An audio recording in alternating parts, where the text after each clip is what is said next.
आप देख रहे हैं इंडिया टाउन न्यूज, भारत की बात। नमस्कार, आप देख रहे हैं इंडिया टाउन न्यूज और मैं हूं आपके साथ सुरभि शुक्ला। सबसे पहले तो आप सभी को इंडिया टाउन न्यूज परिवार की तरफ से छत्तीसगढ़ स्थापना दिवस की हार्दिक बधाई एवं शुभकामनाएं। छत्तीसगढ़ राज्य की स्थापना के 25 वर्ष पूरे हो चुके हैं।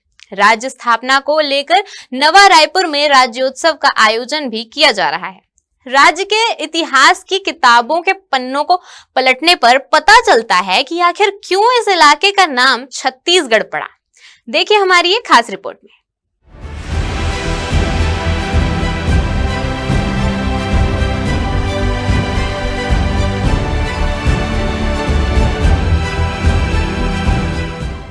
भोपाल के रहने वाले प्रोफेसर हरिलाल शुक्ल की किताब के मुताबिक रामायण काल से 17वीं शताब्दी तक इस इलाके को कोसल या दक्षिण कोसल के तौर पर जाना जाता था।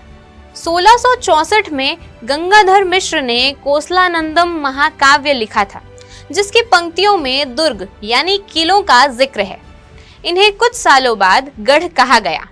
छत्तीसगढ़ में गोंड राजाओं के वक्त उनके 36 किले थे। इसी वजह से इस इलाके को छत्तीसगढ़ कहा गया। छत्तीसगढ़ नाम को लेकर कहा गया है कि प्रदेश के 18 गढ़ शिवनाथ नदी के उत्तर और दक्षिण में स्थित थे, जिन पर कलचुरी राजाओं का कब्जा था। इन्हीं की वजह से छत्तीसगढ़ को यह नाम मिला। सन 2000 में जब राज्य का गठन किया गया, तब देश को छत्तीसगढ़ 26वें राज्य के रूप में मिला। अधिकांश इतिहासकारों का मत है कि कलचुरी राजाओं ने 36 किले बनाए। कुछ का कहना है कि कई गांवों को मिलाकर छत्तीसगढ़ बनाए गए थे।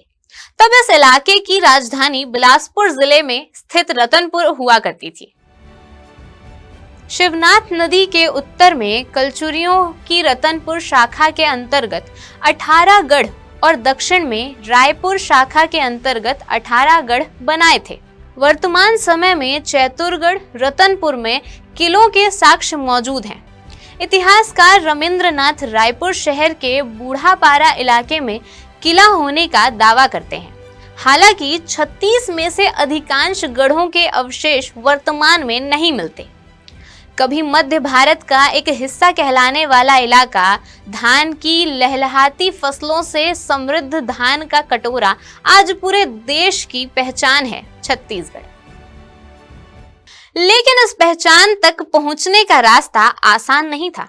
संघर्ष, आंदोलन और दशकों की जद्दोजहद के बाद छत्तीसगढ़ ने खुद को एक राज्य के रूप में स्थापित किया। यह बात है 1956 की, जब भारत में राज्यों का पुनर्गठन चल रहा था। भाषाई आधार पर नए राज्य बन रहे थे। उसी दौर में छत्तीसगढ़ को सीधे मध्य प्रदेश में मिला दिया गया। संस्कृति अलग, बोली अलग, रहन सहन अलग, लेकिन प्रशासनिक फैसलों में इस अलग की कोई जगह नहीं थी। योजनाएं बनती थी भोपाल में, लेकिन इसका असर बस्तर, सरगुजा या कोरबा तक नहीं पहुंच पाता था। छत्तीसगढ़ को कहा गया पिछड़ा इलाका, वनवासी इलाका। लेकिन यहीं से शुरू हुई एक नई चेतना।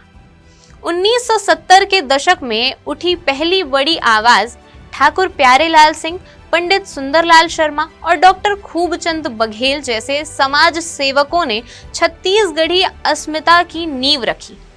छत्तीसगढ़ मुक्ति मोर्चा, एकता मंच और राज्य निर्माण समितियों ने रायपुर से लेकर दिल्ली तक आवाज बुलंद की, लेकिन दिल्ली चुप रही और भोपाल व्यस्त रहा।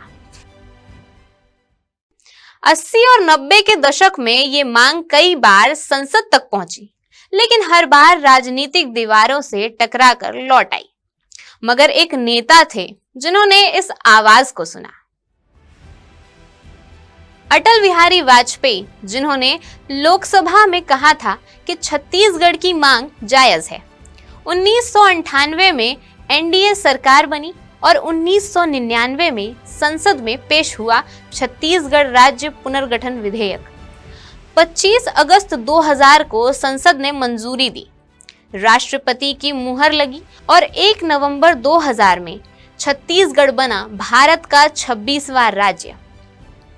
रायपुर में जश्न था, हर घर में खुशी थी, हर आंख में गर्व था। अजीत जोगी बने छत्तीसगढ़ के पहले मुख्यमंत्री और रायपुर बनी राजधानी।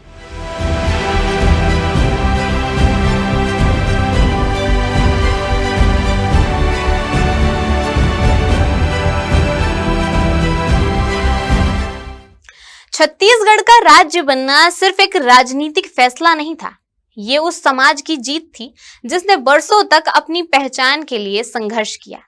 आज छत्तीसगढ़ सिर्फ एक राज्य नहीं बल्कि एक पहचान है, एक भावना है, एक आवाज है जो कहती है कि पहचान कोई देता नहीं, उसे कमाना पड़ता है। 1 नवंबर को छत्तीसगढ़ ने सिर्फ राज्य नहीं बल्कि अपनी आत्मा, अपनी जय जोहार की पहचान पाई। देखते रहिए इंडिया टाउन न्यूज, भारत की बात। जय जोहार, जय छत्तीसगढ़। आप देख रहे हैं इंडिया टाउन न्यूज, भारत की बात।